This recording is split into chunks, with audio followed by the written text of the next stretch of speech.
2004 থেকে 2023 দীর্ঘ ১৯ বছরের হাহাকার। ইংলিশ প্রিমিয়ার লিগের শিরোপার লড়াই এখন এমন বিন্দুতে যেখানে প্রতি সেকেন্ড পাল্টে দিচ্ছে সমীকরণ। একদিকে আর্সেনালের পুনরুত্থান, অন্যদিকে ম্যান সিটির রাজকীয় দাপট।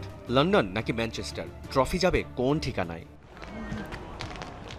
পরিসংখ্যান বলছে পাল্লাটা এখন গানারদের দিকেই ভারী।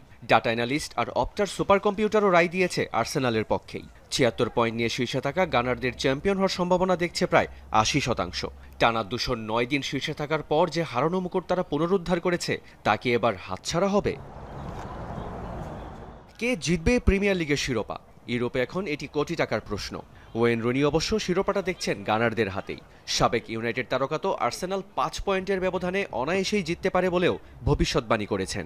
তবে ভিন্ন মত পোষণ করেছেন ২০১২ ও ১৪ সালে সিটির হয়ে লিগ জেতা জো হার্ট। শিরোপা জয়ের জন্য সিটির যা দরকার তার সব রসদ গার্দিওলার আছে বলে বিশ্বাস তার।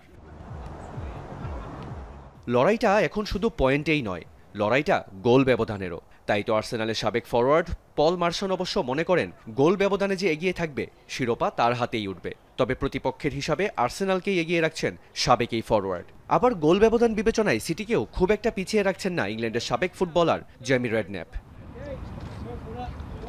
তবে আর্সেনালের বড় স্বস্তি তাদের সহজ সূচি। বার্নলি কিংবা ক্রিস্টাল প্যালেসের মতো টেবিলের নিচের দিকের দলগুলোর বাধা টপকাতে পারলেই শিরোপার পথে অনেকটাই এগিয়ে যাবে গানাররা। উল্টো দিকে সিটির রাস্তাটা বেশ পিচ্ছিল। তাদের সামনে এভারটন কিংবা ফর্মের তুঙ্গে থাকা অ্যাস্টন ভিলা। গার্দিওলা দলের জন্য প্রতিটি ম্যাচই এখন এক একটা ফাইনাল। একবার পা হরকালেই সব শেষ। আর্সেনাল কি পারবে গার্দিওলার সাজানো সাম্রাজ্য গুড়িয়ে দিতে, নাকি শেষ মুহূর্তে কপাল পড়বে গানারদের? প্রিমিয়ার লিগের এই থ্রিলারের শেষ দৃশ্য দেখতে অপেক্ষা করতে হবে মৌসুমের শেষ বাঁশি পর্যন্ত।